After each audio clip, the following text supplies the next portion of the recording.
Hello and welcome back to another episode of a Cozy Christmas podcast. My name is Art. We are now well into August by the time I got this recorded. I hope you have all been having a great summer. I must tell you that I've been sick again. I caught COVID for the second time this year, if you can believe it. This time it was my wife who brought it into the house. It wasn't this bad this time around as it was the first time I had it earlier this year, but twice in 1 year is enough for anyone, believe me. And then on top of that, right around that same time, my computer broke, and so I had to find a replacement for it, one that I could afford, and basically I just ended up buying the same computer off of eBay to, at the very least, I could use some of the parts to fix what was wrong with it. Then we had some crazy work stuff come up. Lots of things keeping me from getting here behind the microphone, but I'm back. I think I should be having things settled down now so I can be producing some episodes with more regularity. With that, let's go ahead and get this episode started.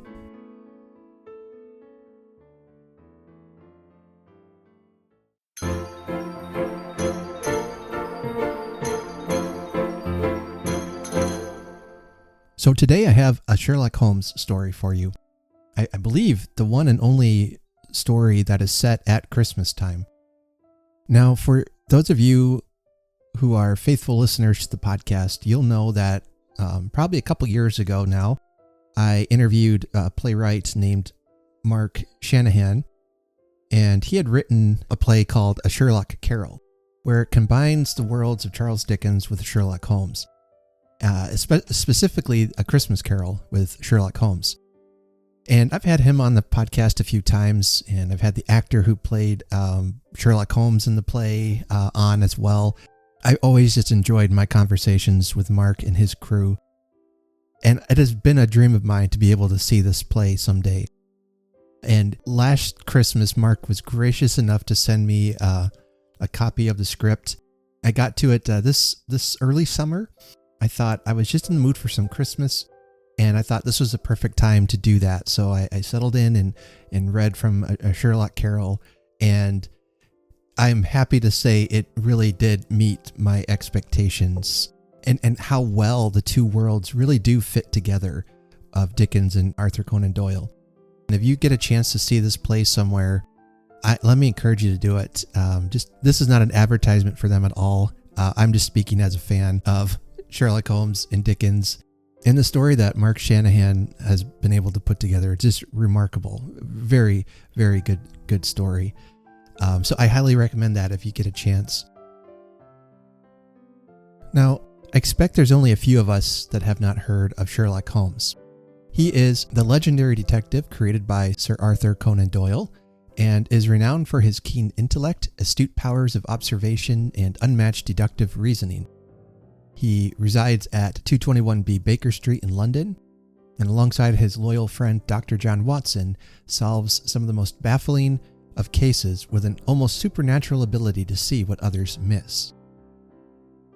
Sherlock Holmes first appeared in the novel A Study in Scarlet, which was published in 1887, and this marked the debut of the famous detective, and it introduces the story of how Holmes meets Watson and chronicles their first adventures together. The stories are written from the perspective of Dr. John Watson, and he is the long-suffering and patient and faithful companion to Sherlock Holmes. Now, I have been a longtime fan of Sherlock Holmes. I remember first reading his stories as a young man, young adult. Over the years, I have been able to read all of his stories and short stories and novels. Now, in the story I'm about to read, The Adventure of the Blue Carbuncle, it's a tale where Holmes is confronted with a curious mystery during the Christmas season. It involves a priceless gem called the Blue Carbuncle, discovered in a very interesting place, and as Holmes unravels the mystery, he navigates a web of theft, mistaken identity, and human nature, ultimately revealing the true culprit behind the stolen gem. And if you wanted to find that story to read, it is included in, I believe it's his first collection of short stories The Adventures of Sherlock Holmes. It's one of the earlier collections anyway. All right, so we have a nice long story before us. I invite you to come on in, settle down here by the Christmas fire as we go back to a simpler age of the Victorian era and follow Sherlock Holmes and the Adventure of the Blue Carbuncle by Sir Arthur Conan Doyle. I had called upon my friend Sherlock Holmes upon the second morning after Christmas, with the intention of wishing him the compliments of the season. He was lounging upon the sofa in a purple dressing gown, a pipe rack within his reach upon the right, and a pile of crumpled morning papers, evidently newly studied, near at hand. Beside the couch was a wooden chair, and on the angle of the back hung a very seedy and disreputable hard felt hat, much the worse for wear, and cracked in several places. A lens and a forceps lying upon the seat of the chair suggested that the hat had been suspended in this manner for the purpose of examination. "Oh, you are engaged," said I. "Perhaps I interrupt you." "Not at all. I am glad to have a friend with whom I can discuss my results. The matter is a perfectly trivial one." He jerked his thumb in the direction of the old hat. "But there are points in connection with it which are not entirely devoid of interest and even of instruction." I seated myself in his armchair and warmed my hands before his crackling fire, for a sharp frost had set in, and the windows were thick with the ice crystals. "I suppose," I remarked, "that homely as it looks, this thing has some deadly story linked onto it, that it is the clue which will guide you in the solution of some mystery and the punishment of some crime." No crime," said Sherlock Holmes, laughing. "Only one of those whimsical little incidents which will happen when you have 4 million human beings all jostling each other within the space of a few square miles. Amid the action and reaction of so dense a swarm of humanity, every possible combination of events may be expected to take place, and many a little problem will be presented, which may be striking and bizarre without being criminal. We have already had experience of such." "So much so," I remarked, "that of the last 6 cases which I have added to my notes, 3 have been entirely free of any legal crime." "Precisely. You allude to my attempt to recover the Irene Adler papers, to the singular case of Miss Mary Sutherland, and to the adventure of the man with the twisted lip. Well, I have no doubt that this small matter will fall into the same innocent category. You know Peterson, the commissionaire?" "Yes." "It is to him that this trophy belongs." "It is his hat." No, he found it. Its owner is unknown. I beg that you will look upon it not as a battered billycock, but as an intellectual problem. And, first, as to how it came here. It arrived upon Christmas morning in company with a good fat goose, which is, I have no doubt, roasting at this moment in front of Peterson's fire. The facts are these. About 4 o'clock on Christmas morning, Peterson, who, as you know, is a very honest fellow, was returning from some small jollification and was making his way homeward down Tottenham Court Road. In front of him he saw, in the gaslight, a tallish man walking with a slight stagger and carrying a white goose slung over his shoulder. As he reached the corner of Goodge Street, a row broke out between this stranger and a little knot of roughs.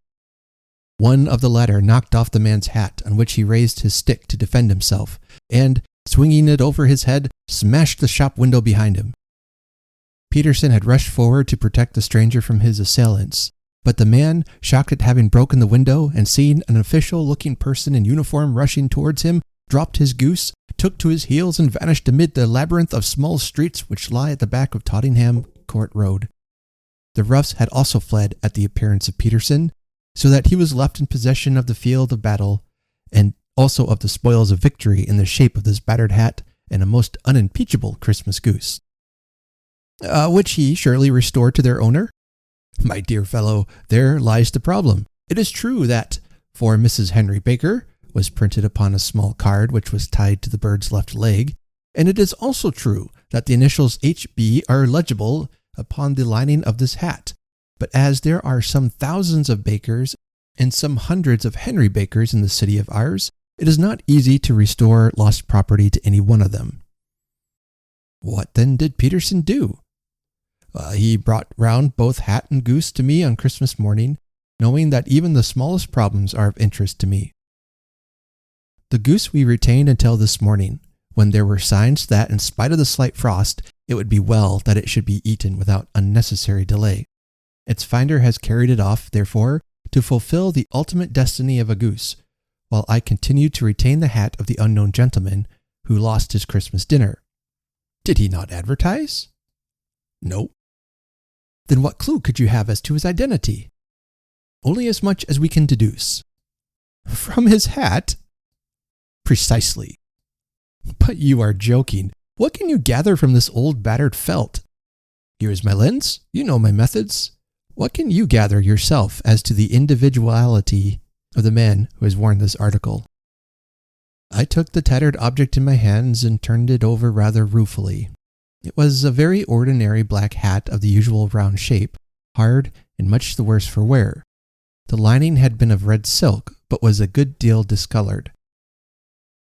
There was no maker's name, but as Holmes had remarked, the initials HB were scrawled upon one side. It was pierced in the brim for a hat securer, but the elastic was missing. For the rest, it was cracked, exceedingly dusty, and spotted in several places, although there seemed to have been some attempt to hide the discolored patches by smearing them with ink. I can see nothing, said I, handing it back to my friend. On the contrary, Watson, you can see everything. You fail, however, to reason from what you see. You are too timid in drawing your inferences. Then, pray tell me, what is it that you can infer from this hat? He picked it up and gazed at it in the peculiar introspective fashion which was characteristic of him. It is perhaps less suggestive than it might have been, he remarked, and yet there are a few inferences which are very distinct, and a few others which represent at least a strong balance of probability. That the man was highly intellectual is of course obvious upon the face of it, and also that he was fairly well to do within the last 3 years, although he has now fallen upon evil days. He had foresight, but was less now than formerly, pointing to a moral retrogression, which, when taken with the decline of his fortunes, seems to indicate some evil influence, probably drink, at work upon him. This may account for the obvious fact that his wife has ceased to love him. My dear Holmes! He has, however, retained some degree of self-respect, he continued, disregarding my remonstrance. He is a man who leads a sedentary life, goes out little, is out of training entirely, is middle-aged, has grizzled hair which he has had cut within the last few days, and which he anoints with lime cream. These are the more patent facts which are to be deduced from his hat. Also, by the way, that it is extremely improbable that he has gas laid on in his house. You are certainly joking, Holmes. Not in the least. Is it possible that even now, when I give you these results, you are unable to see how they are attained? I have no doubt that I am very stupid, but I must confess that I am unable to follow you. For example, how did you deduce that this man was intellectual? For answer, Holmes clapped the hat upon his head. It came right over the forehead and settled upon the bridge of his nose. It is a question of cubic capacity, said he. A man with so large a brain must have something in it. The decline of his fortunes, then? This hat is 3 years old. These flat brims curled at the edge came in then. It is a hat of the very best quality. Look at the band of ribbed silk and the excellent lining. If this man could afford to buy so expensive a hat 3 years ago, and has had no hat since, then he has assuredly gone down in the world. Well, that is clear enough, certainly. But how about the foresight in the moral retrogression? Sherlock Holmes laughed. Here is the foresight, said he, putting his finger upon the little disc and loop of the hat securer. They are never sold upon hats. If this man ordered one, it is a sign of a certain amount of foresight, since he went out of his way to take this precaution against the wind. But since we see that he has broken the elastic and has not troubled to replace it, it is obvious that he has less foresight now than formerly, which is a distinct proof of a weakening nature. On the other hand, he has endeavored to conceal some of these stains upon the felt by daubing them with ink, which is a sign that he has not entirely lost his self-respect. Your reasoning is certainly plausible. The further points that he is middle-aged, that his hair is grizzled, that it has been recently cut, and that he uses lime cream are all to be gathered from a close examination of the lower part of the lining. The lens discloses a large number of hair ends, clean cut by the scissors of the barber. They all appear to be adhesive, and there is a distinct odor of lime cream.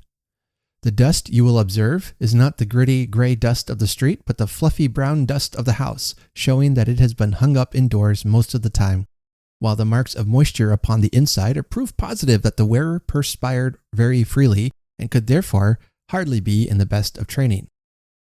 But his wife, you said that she had ceased to love him. This hat has not been brushed for weeks. When I see you, my dear Watson, with a week's accumulation of dust upon your hat, and when your wife allows you to go out in such a state, I shall fear that you also have been unfortunate enough to lose your wife's affection. But he might be a bachelor. Nay, he was bringing home the goose as a peace offering to his wife. Remember the card upon the bird's leg. You have an answer to everything, but how on earth do you deduce that the gas is not laid on in his house? One tallow stain, or even two, might come by chance, but when I see no less than 5, I think there can be little doubt that the individual must be brought into frequent contact with burning tallow. Walks upstairs at night, probably with his hat in one hand and a guttering candle in the other.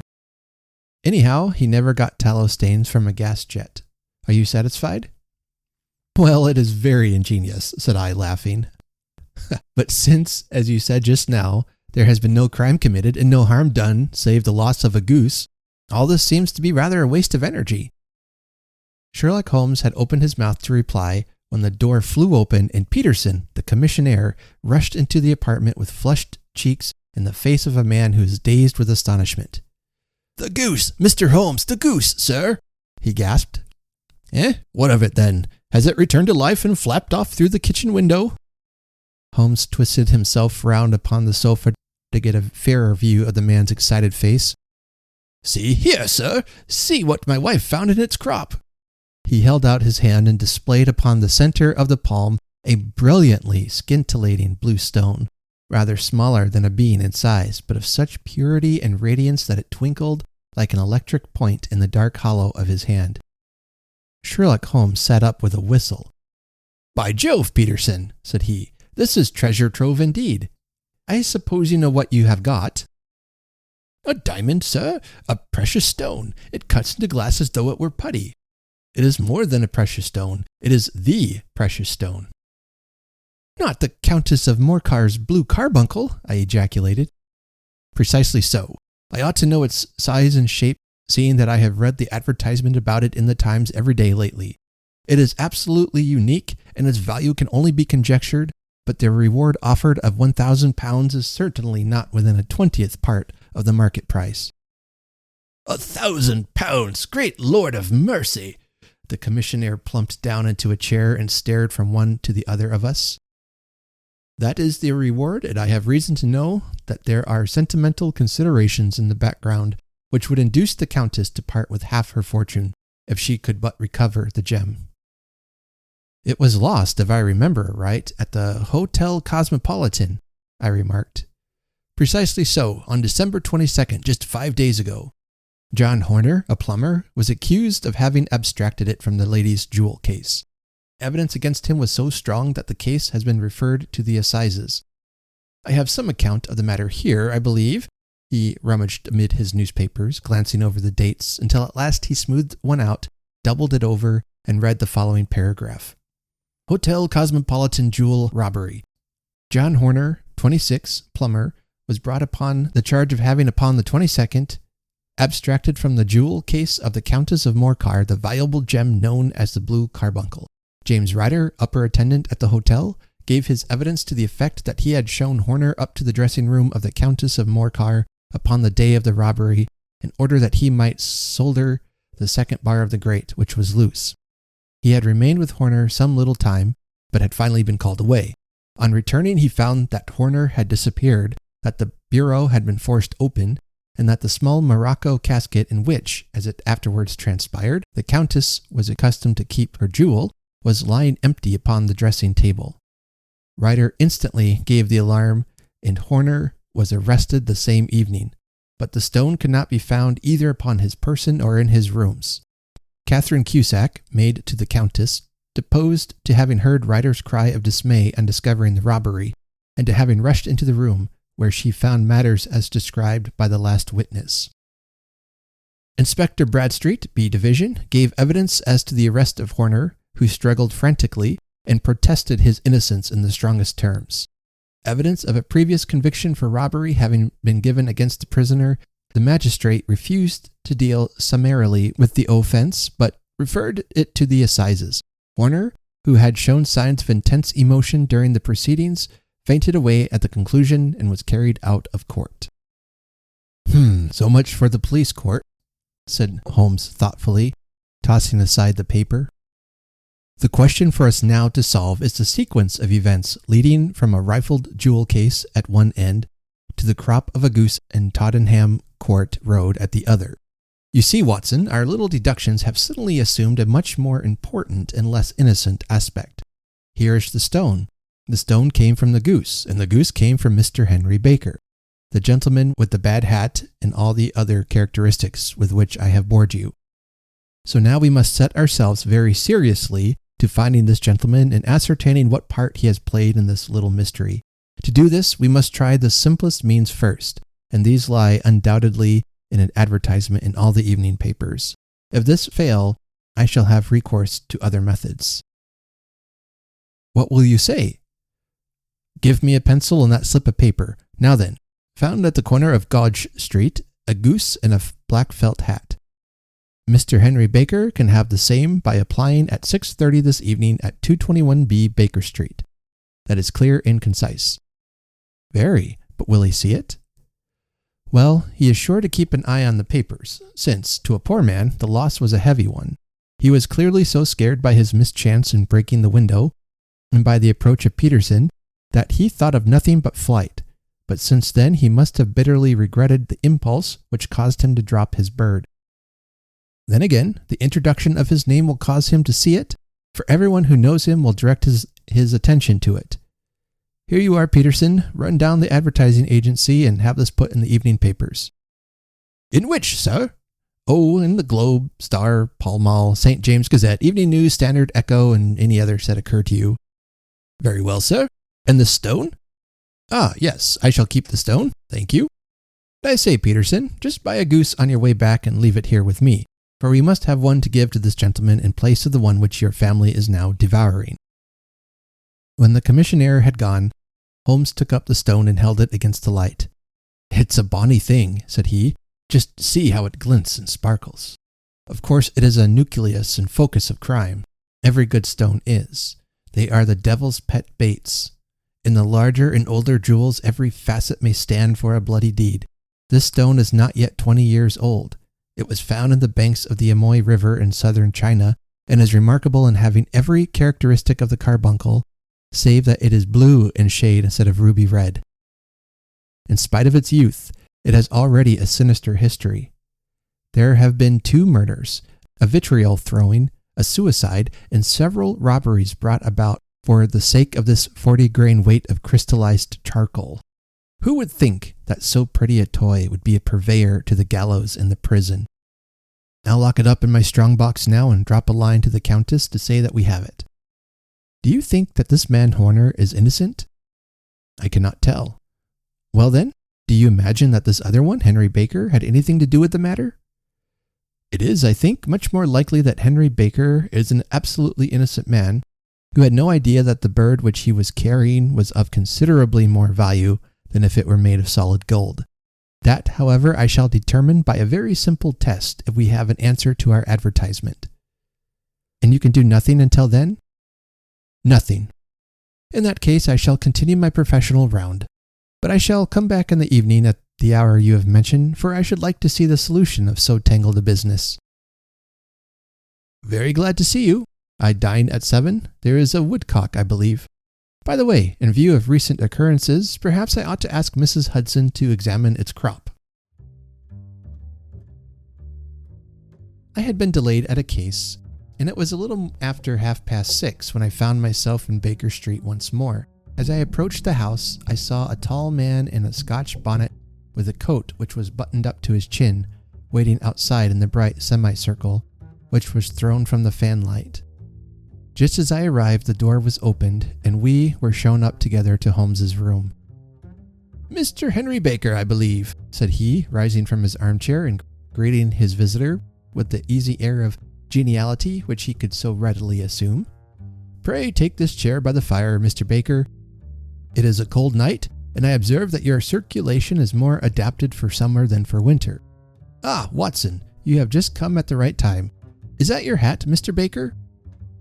"Yes, sir, that is undoubtedly my hat." He was a large man with rounded shoulders, a massive head, and a broad, intelligent face, sloping down to a pointed beard of grizzled brown. A touch of red in nose and cheeks, with a slight tremor of his extended hand, recalled Holmes's surmise as to his habits. His rusty black frock coat was buttoned right up in front, with the collar turned up, and his lank wrists protruded from his sleeves without a sign of cuff or shirt. He spoke in a slow staccato fashion, choosing his words with care, and gave the impression generally of a man of learning and letters who had ill usage at the hands of fortune. "We have retained these things for some days," said Holmes, "because we expected to see an advertisement from you giving your address. I am at a loss to know now why you did not advertise." Our visitor gave a rather shamefaced laugh. "Shillings have not been so plentiful with me as they once were," he remarked. "I have no doubt that the gang of roughs who assaulted me had carried off both my hat and the bird. I did not care to spend more money in a hopeless attempt at recovering them. Very naturally. By the way, about the bird, we were compelled to eat it." "To eat it?" Our visitor half rose from his chair in his excitement. "Yes, it would have been of no use to anyone had we not done so. But I presume that this other goose upon the sideboard, which is about the same weight and perfectly fresh, will answer your purpose equally well?" "Oh, certainly, certainly," answered Mr. Baker with a sigh of relief. "Of course, we still have the feathers, legs, crop, and so on of your bird, so if you wish—" The man burst into a hearty laugh. "They might be useful to me as relics of my adventure," said he, "but beyond that I can hardly see what use the disjecta membra of my late acquaintance are going to be to me. No, sir, I think that, with your permission, I will confine my attentions to the excellent bird which I perceive upon the sideboard." Sherlock Holmes glanced sharply across at me with a slight shrug of his shoulders. "There is your hat, then, and there your bird," said he. "By the way, would it bore you to tell me where you got the other one from? I am somewhat of a fowl fancier, and I have seldom seen a better grown goose." "Oh, certainly, sir," said Baker, who had risen and tucked his newly gained property under his arm. "There are a few of us who frequent the Alpha Inn near the museum. We are to be found in the museum itself during the day, you understand. This year our good host, Windigate by name, instituted a goose club, by which, on consideration of some few pence every week, we were each to receive a bird at Christmas. My pence were duly paid, and the rest is familiar to you. I am much indebted to you, sir, for a Scotch bonnet is fitted neither to my years nor my gravity." With a comical pomposity of manner, he bowed solemnly to both of us and strode off upon his way. "So much for Mr. Henry Baker," said Holmes, when he had closed the door behind him. "It is quite certain that he knows nothing whatever about the matter. Are you hungry, Watson?" "Not particularly." "Then I suggest we turn our dinner into a supper and follow up this clue while it is still hot." "By all means." It was a bitter night, so we drew on our ulsters and wrapped cravats about our throats. Outside, the stars were shining coldly in a cloudless sky, and the breath of the passers-by blew out into smoke like so many pistol shots.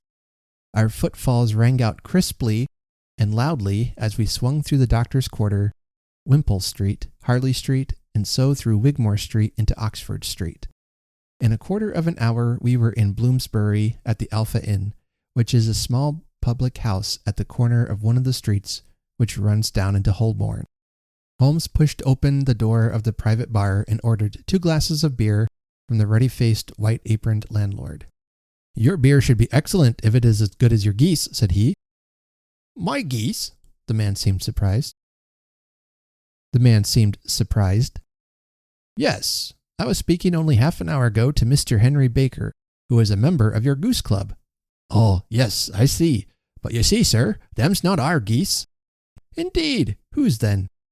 "Well, I got the 2 dozen from a salesman in Covent Garden." "Indeed? I know some of them. Which was it?" "Breckenridge is his name." "Ah, I don't know him. Well, here's your good health, landlord, and prosperity to your house. Good night." Now for Mr. Breckenridge, he continued, buttoning up his coat as we came out into the frosty air. Remember, Watson, that though we have so homely a thing as a goose at one end of this chain, we have at the other a man who will certainly get 7 years penal servitude unless we can establish his innocence. It is possible that our inquiry may but confirm his guilt, but in any case we have a line of investigation which has been missed by the police and which a singular chance has placed in our hands. Let us follow it out to the bitter end. Faces to the south then, and quick march. We passed across Holborn, down Endell Street, and so through a zigzag of slums to Covent Garden Market. One of the largest stalls bore the name of Breckenridge upon it, and the proprietor, a horsey-looking man with a sharp face and trim side whiskers, was helping a boy to put up the shutters. "Good evening. It's a cold night," said Holmes. The salesman nodded and shot a questioning glance at my companion. "Sold out of geese, I see," continued Holmes, pointing at the bare slabs of marble. "I'll let you have 500 tomorrow morning." "That's no good." "Well, there are some on the stall with the gas flare." "Ah, but I was recommended to you." "Who by?" "The landlord of the Alpha." "Oh, yes, I sent him a couple of dozen. Fine birds they were, too. Now, where did you get them from?" To my surprise, the question provoked a burst of anger from the salesman. "Now then, mister," said he, with his head cocked and his arms akimbo, "what are you driving at? Let's have it straight now." "It is straight enough. I should like to know who sold you the geese which you supplied to the Alpha." "Well then, I shan't tell you. So now." "Oh, it is a matter of no importance, but I don't know why you should be so warm over such a trifle." "Warm? You'd be as warm, maybe, if you were as pestered as I am. When I pay good money for a good article, there should be an end of the business. But it's, where are the geese, and who did you sell the geese to, and what will you take for the geese?" One would think they were the only geese in the world to hear the fuss that is made over them. "Well, I have no connection with any other people who have been making inquiries," said Holmes carelessly. "If you won't tell us, the bet is off, that is all. But I'm always ready to back my opinion on a matter of fowls, and I have a fiver on it that the bird I ate is country bred." "Well then, you've lost your fiver, for it's town bred," snapped the salesman. "It's nothing of the kind." "I say it is. I don't believe it. Do you think you know more about fowls than I, who have handled them ever since I was a nipper? I'll tell you, all those birds that went to the Alpha were town bred." "You will never persuade me to believe that." "Will you bet then?" "It's merely taking your money, for I know that I am right, but I'll have a sovereign on with you, just to teach you not to be obstinate." The salesman chuckled grimly. "Bring me the books, Bill," said he. The small boy brought round a small thin volume and a great greasy-backed one, laying them out together beneath the hanging lamp. "Now then, Mr. Cocksure," said the salesman, "I thought that I was out of geese, but before I finish you'll find that there is still one left in my shop. You see this little book? Well, that's the list of the folk from whom I buy. Do you see? Well then, here on this page are the country folk, and the numbers after their names are where the accounts are in the big ledger. Now then, you see this other page in red ink? Well, that is a list of my town suppliers. Now, look at that third name. Just read it out to me." "Mrs. Oakshott, 117 Brixton Road, number 249. read Holmes. "Quite so. Now turn that up in the ledger." Holmes turned to the page indicated. "Here you are, Mrs. Oakshott, 117 Brixton Road, egg and poultry supplier. Now then, what's the last entry?" "December 22nd, 24 geese at 7 shillings 6 pence. "Quite so. There you are. And underneath?" "Sold to Mr. Windigate of the Alpha at 12 shillings. "What have you to say now?" Sherlock Holmes looked deeply chagrined. He drew a sovereign from his pocket and threw it down upon the slab, turning away with the air of a man whose disgust is too deep for words. A few yards off he stopped under a lamp post and laughed in the hearty, noiseless fashion which was peculiar to him. "When you see a man with whiskers of that cut, and the pink un protruding out of his pocket, you can always draw him by a bet," said he. "I dare say that if I had put 100 pounds down in front of him, that man would not have given me such complete information as was drawn from him by the idea that he was doing me on a wager. Well, Watson, we are, I fancy, nearing the end of our quest. and the only point which remains to be determined is whether we should go on to this Mrs. Oakshott tonight, or whether we should reserve it for tomorrow. It is clear from what that surly fellow said that there are others besides ourselves who are anxious about the matter. And I should—" His remarks were suddenly cut short by a loud hubbub which broke out from the stall which we had just left. Turning round, we saw a little rat-faced fellow standing in the center of the circle of yellow light, which was thrown by the swinging lamp, while Breckenridge, the salesman, framed in the door of his stall, was shaking his fists fiercely at the cringing figure. "I've had enough of you and your geese," he shouted. "I wish you were all at the devil together. If you come pestering me any more with your silly talk, I'll set the dog at you. You bring Mrs. Oakshott here and I'll answer her, but what have you to do with it? Did I buy the geese off you?" "No, but one of them was mine all the same," whined the little man. "Well, then ask Mrs. Oakshott for it." "She told me to ask you." "Well, you can ask the King of Prussia for all I care. I've had enough of it. Get out of this." He rushed fiercely forward, and the inquirer flitted away into the darkness. "Ha! This may save us a visit to Brixton Road," whispered Holmes. "Come with me, and we will see what is to be made of this fellow." Striding through the scattered knots of people who lounged round the flaring stalls, my companion speedily overtook the little man and touched him upon the shoulder. He sprang round, and I could see in the gaslight that every vestige of color had been driven from his face. "Who are you, then? What do you want?" he asked in a quavering voice. "You will excuse me," said Holmes blandly, "but I could not help overhearing the questions which you put to the salesman just now. I think that I could be of assistance to you." "You? Who are you? How could you know anything of the matter?" "My name is Sherlock Holmes. It is my business to know what other people don't know." But you can't know nothing of this." "Excuse me, I know everything of it." "You are endeavoring to trace some geese which were sold by Mrs. Oakshott of Brixton Road to a salesman named Breckenridge, by him in turn to Mr. Windigate of the Alpha, and by him to his club, of which Mr. Henry Baker is a member." "Oh, sir, you are the very man whom I have longed to meet," cried the little fellow with outstretched hands and quivering fingers. "I can hardly explain to you how interested I am in this matter." Sherlock Holmes hailed a four-wheeler which was passing. "In that case, we had better discuss it in a cozy room rather than in this wind-swept marketplace," said he. "But pray tell me, before we go farther, who is it that I have the pleasure of assisting?" The man hesitated for an instant. "My name is John Robinson," he answered with a sidelong glance. No, the real name," said Holmes sweetly. "It is always awkward doing business with an alias."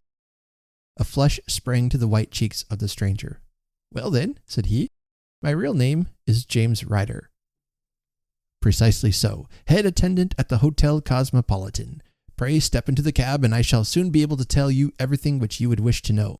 The little man stood glancing from one to the other of us with half-frightened, half-hopeful eyes, as one who is not sure whether he is on the verge of a windfall or of a catastrophe.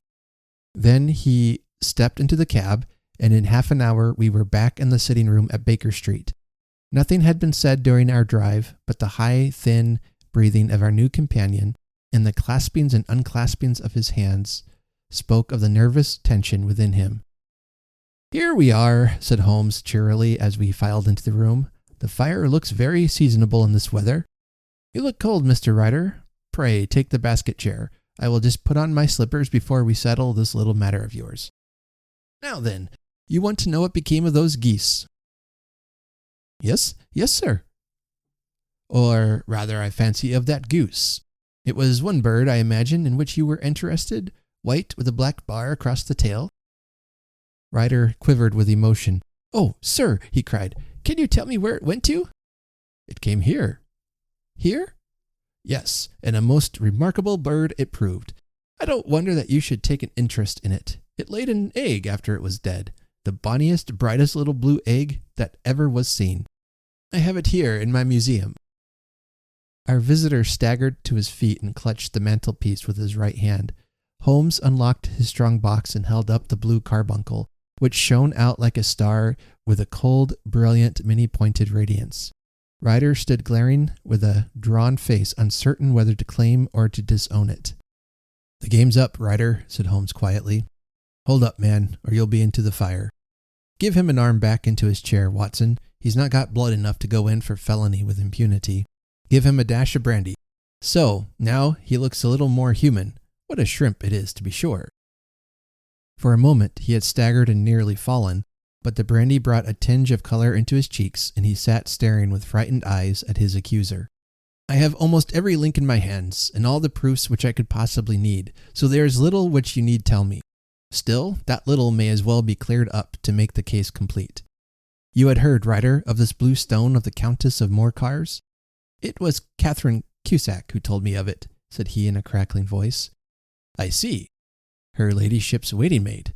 Well, the temptation of sudden wealth so easily acquired was too much for you, as it has been for better men before you. But you were not very scrupulous in the means you used. It seems to me, Ryder, that there is the making of a very pretty villain in you. You knew that this man Horner, the plumber, had been concerned in some such matter before, and that suspicion would rest the more readily upon him. What did you do then? You made some small job in my lady's room? You and your confederate Cusack, and you managed that he should be the man sent for. Then, when he had left, you rifled the jewel case, raised the alarm, and had this unfortunate man arrested. You then... Ryder threw himself down suddenly upon the rug and clutched at my companion's knees. For God's sake, have mercy, he shrieked. Think of my father, of my mother. It would break their hearts. I never went wrong before. I never will again, I swear it. I'll swear it on a Bible. Oh, don't bring it into court, for Christ's sake, don't. Get back into your chair, said Holmes sternly. It is very well to cringe and crawl now, but you thought little enough of the poor Horner in the dock for a crime of which he knew nothing. I will fly, Mr. Holmes. I will leave the country, sir. Then the charge against him will break down. We will talk about that. And now let us hear a true account of the next act. How came the stone into the goose? And how came the goose into the open market? Tell us the truth, for there lies your only hope of safety. Ryder passed his tongue over his parched lips. I will tell you it just as it happened, sir, said he. When Horner had been arrested, it seemed to me that it would be best for me to get away with the stone at once, for I did not know at what moment the police might not take it into their heads to search me in my room. There was no place about the hotel where it would be safe. I went out as if on some commission, and I made for my sister's house. She had married a man named Oakshott, and lived in Brixton Road, where she fattened fowls for the market.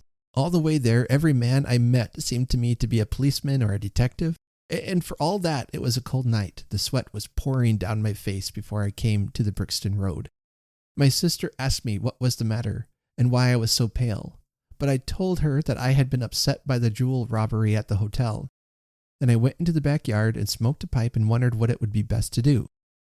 I had a friend called Maudsley who went to the bad, and has just been serving his time in Pentonville. One day he had met me and fell into talk about the ways of thieves and how they could get rid of what they stole.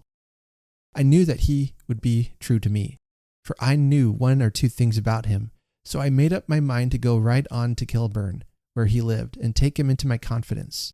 He would show me how to turn the stone into money, but how to get to him in safety. I thought of the agonies I had gone through in coming from the hotel. I might at any moment be seized and searched, and there would be the stone in my waistcoat pocket. I was leaning against the wall at the time and looking at the geese, which were waddling about round my feet. And suddenly an idea came into my head which showed me how I could beat the best detective that ever lived. My sister had told me some weeks before that I might have the pick of her geese for a Christmas present, and I knew that she was always as good as her word. I would take my goose now, and in it I would carry my stone to Kilburn. There was a little shed in the yard, and behind this I drove one of the birds, a fine big one, white with a barred tail. I caught it, and prying its bill open, I thrust the stone down its throat as far as my finger could reach. The bird gave a gulp, and I felt the stone pass along its gullet and down into its crop. But the creature flapped and struggled, and out came my sister to know what was the matter. As I turned to speak to her, the brute broke loose and fluttered off among the others. Whatever were you doing with that bird, Jem? Says she. Well, said I, you said you'd give me one for Christmas, and I was feeling which was the fattest. Oh, says she, we've set yours aside for you. Jem's bird, we call it. It's the big white one over yonder. There's 26 of them, which makes one for you and one for us and 2 dozen for the market. Thank you, Maggie, says I, but if it is all the same to you, I'd rather have that one I was handling just now. The other is a good 3 pounds heavier, said she, and we fattened it expressly for you. Never mind, I'll have the other and I'll take it now, said I. Oh, just as you like, she said, a little huffed. Which is it you want then? That white one with the barred tail, right in the middle of the flock. Oh, very well, kill it and take it with you. Well, I did what she said, Mr. Holmes, and I carried the bird all the way to Kilburn. I told my pal what I had done, for he was a man that it was easy to tell a thing like that to. He laughed until he choked, and we got a knife and opened the goose.